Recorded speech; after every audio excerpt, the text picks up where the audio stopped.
Hello guys. May nakita kong starfish oh.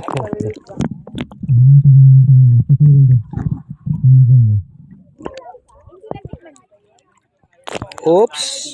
Oh. Dahil lang.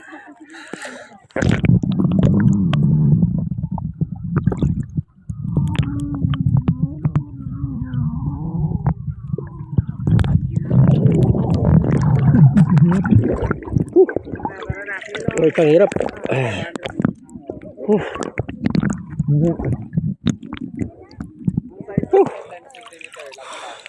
Sumakit ang balikat ko.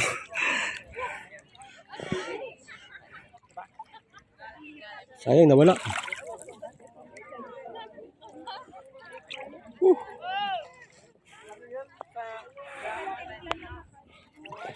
Teka, hanapin ko.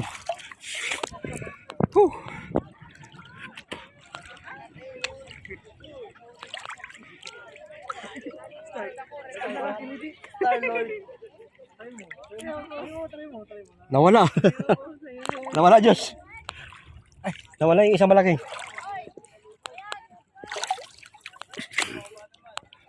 Nagpapalutang yun, no? Yung alin ko. Yung ganyan. Nawala, nilapag ko lang kanina eh.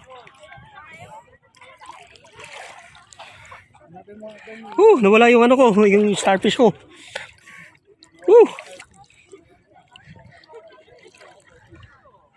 Mahirap pala sisirin.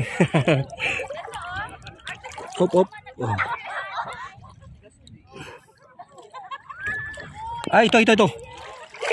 Sa wakas, hanapin kita. Hop.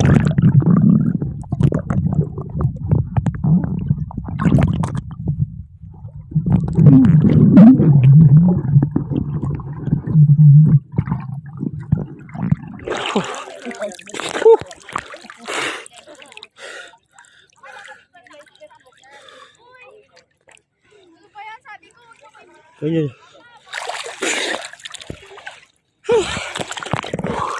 Up, 1, 2, 3.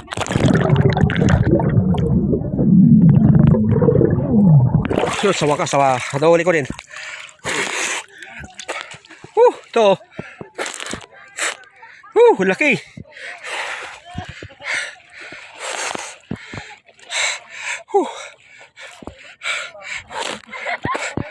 Ganda. Ganda guys, oh. Kita nyo. Ayun, sa tanan ng buhay ko. Ngayon ako nakikita na itong starfish na ganito kalaki. Ayun, oh. Pero hindi ko pwedeng dadalhin to eh. Kasi kawawa naman. Dapat manatili siya dito sa dagat. Para naman dumami. Ayun, oh. Oh, see? Ayun, oh. Ganda, oh. Oh. Tsaka baka magalit sa akin ng Chokoy eh. Ito, pakawalan ko tingnan nyo. Ito, oops. Diyan ka. Ayan. Oh. Tingnan nyo, ganun ako ka-concern sa nilalang ng dagat. Dapat hindi siya tinatanggal, hindi siya hinuhuli. Kasi dapat mamumuhay siyang tahimik dito. Saka dadami pa yan. Kasi para sa akin, para siyang part ng corals eh.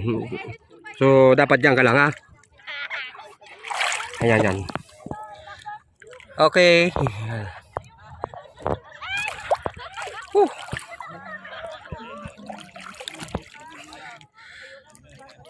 Ganda dito oh. Sombrero ko pa na naiwanan, buti may nakuha ni Josh. Hello. Thank you, Josh.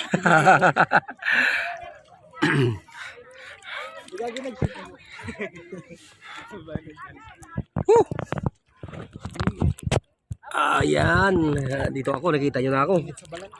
Yan. Yan oh.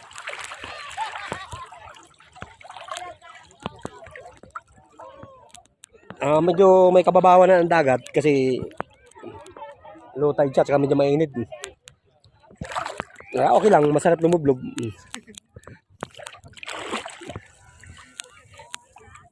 Mabilis mag low tide dito.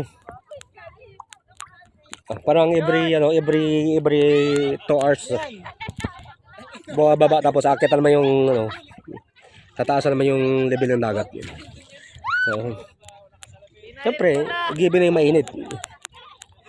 Yan ang mga hinahanap natin pag nasa dagat, di ba? Sarap.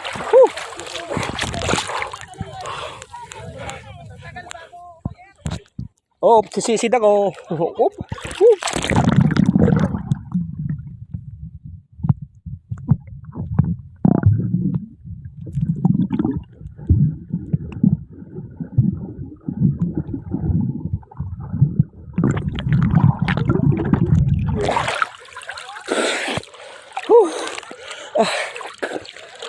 Maalat pa ang dagat.